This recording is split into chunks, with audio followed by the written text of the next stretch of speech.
ಓಂ ನಮೋ ನಾರಾಯಣ. ಓಂ ನಮೋ ನಾರಾಯಣ. ಇವಾಗ ನಾನು ಏನು ಹೇಳಕ್ಕೆ ಬರ್ತಾಯಿದ್ದೀನಿ ಅಂದರೆ, ಈಗ ನಮ್ಮ ಯತೀಂದ್ರ ಸಿದ್ದರಾಮಯ್ಯವರು ಇದ್ದಾರಲ್ಲ, ಅವರು ನಮ್ಮ ರಾಜ್ಯದ ಕಾಂಗ್ರೆಸ್ ಪಕ್ಷದ ಹೈಕಮಾಂಡ್. ಯಾರು ಹೇಳಿದ್ದು?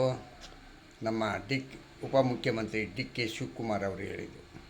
ಕಾರಣ ಏನಪ್ಪ ಅಂತಂದರೆ, ನಿನ್ನೆ ಪತ್ರಿಕಾಗೋಷ್ಠಿ ಮಾಡಿದ ಯತೀಂದ್ರ ಅವರು ನಮ್ಮಪ್ಪನೇ 5 ವರ್ಷ ಮುಖ್ಯಮಂತ್ರಿ ಅಂತ ಹೇಳೋರು. ಹೇಳ್ಬಿಟ್ಟು ಏನು ಹೇಳ್ತಾರೆ, ಎಲ್ಲ ಹೈಕಮಾಂಡೆಲ್ಲ ನನಗೆ ಸೂಚನೆ ಮಾಡಿದೆ. ಅಲ್ಲ ರೀ, ಅವರು ಪಾರ್ಟಿ ಅಧ್ಯಕ್ಷನಿಗೆ ರಾಹುಲ್ ಗಾಂಧಿಯವರು ಸಮಯ ಕೊಡೋಕ್ಕಾಗಲ್ಲ, ನಿನಗೆ ಹೆಂಗಪ್ಪ ಕೊಟ್ಟರು? ರಾಹುಲ್ ಗಾಂಧಿ ಸಿದ್ದರಾಮಯ್ಯನಿಗೆ ಸಮಯ ಕೊಡಲ್ಲ. ಅಲ್ಲ ಯತೀಂದ್ರ ಸಿದ್ದರಾಮಯ್ಯವರೇ, ನಿಮ್ಗೆ ಯಾವಾಗ ರೀ ಕೊಟ್ಟರು?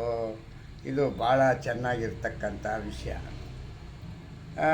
ಡಿ.ಕೆ. ಶಿವಕುಮಾರ್ಗೆ ಪಾಪ ಈ 28ರೊಳಗಡೆ ನಾನು ಮುಖ್ಯಮಂತ್ರಿ ಆಗಬೇಕು, ಮುಂದೆ ಮುಖ್ಯಮಂತ್ರಿ ಆಗೋಕ್ಕಾಗಲ್ಲ ಅಂತ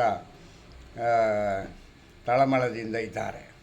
ಅವರ ತಳಮಳ ಇವರು ಆವಾಗವಾಗ ಬಿಸಿನೀರಿಗೆ ಉಪ್ಪು ಹಾಕಿದ್ರಂತೆ, ಹಾಗೆ ಹಾಕಿ ಉಪ್ಪು ಹಾಕ್ತಾ ಇರ್ತಾರೆ. ಯಾರು? ಸಿದ್ದರಾಮಯ್ಯನ ಮಗ ಯತೀಂದ್ರ ಸಿದ್ದರಾಮಯ್ಯ ಹೇಳೋದಿರಲಿ, ಸಿದ್ದರಾಮಯ್ಯ ಹೇಳ್ಸೋದು ಇದು. ಸಿದ್ದರಾಮಯ್ಯವರು ಸುಮ್ಮನೆ ಕೂತ್ಕೊಳ್ಳಲ್ಲ, ಮಗನಿಗೆ ಹೇಳ್ಸೋದು. ಎಲ್ಲಾದರೂ ಒಂದು ಕಡೆ ಈ ಥರ ಹೇಳು ಹಂಗಂತ.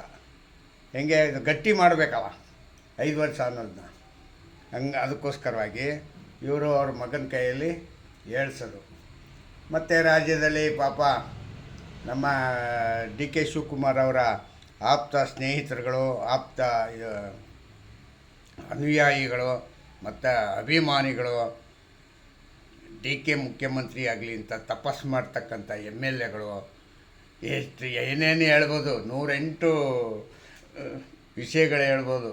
ಪಾಪ ಡಿ.ಕೆ. ತಪಸ್ಸಿಗೆ ತಣ್ಣೀರನ್ನು ಎರಚಿದಂಥ ಯತೀಂದ್ರ ಸಿದ್ದರಾಮಯ್ಯವರು ಮತ್ತು ಅವರ ಅಭಿಮಾನಿಗಳಿಗೆ, ಅವರ ಸ್ನೇಹಿತರಿಗೆ, ಅವರ ಒಡನಾಡಿಗಳಿಗೆ, ಡಿ.ಕೆ. ಶಿವಕುಮಾರ್ ಒಡನಾಡಿಗಳಿಗೆ, ಅವ್ರಿಗೂ ಕೂಡ ಇವರು ಆವಾಗವಾಗ ಚಳ್ಳೆಹಣ್ಣು ತಿನ್ನಿಸ್ತಾ ಇದ್ದಾರೆ. ಇದು ಹೆಂಗಿದೆ? ಭಾಳ ಚೆನ್ನಾಗಿದೆ ಅಲ್ವಾ? ಇಷ್ಟು ಕಾರ್ಯಕ್ರಮ ಆಯಿತು. ಮತ್ತು ಏನು ಹೇಳಬೇಕು ಅಂತಲೇ ಗೊತ್ತಾಗ್ತಾ ಇಲ್ಲ ಬಿಡಿ. ಸಾಕು, ಇಷ್ಟು ಹೇಳಿ ನನ್ನ ಮಾತಿಗೆ ಮುಗಿಸ್ತೀನಿ. ಜೈ ಹಿಂದ್, ಜೈ ಕರ್ನಾಟಕ, ಮತ್ತು ಓಂ ನಮೋ ನಾರಾಯಣ. ಮತ್ತು ಈ ನನ್ನ ಶೇರ್ ಮಾಡಿ ಮತ್ತು ಮುಂದಕ್ಕೆ ಹೋಗೋಕ್ಕೆ ದಾರಿ ಮಾಡಿಕೊಡಿ.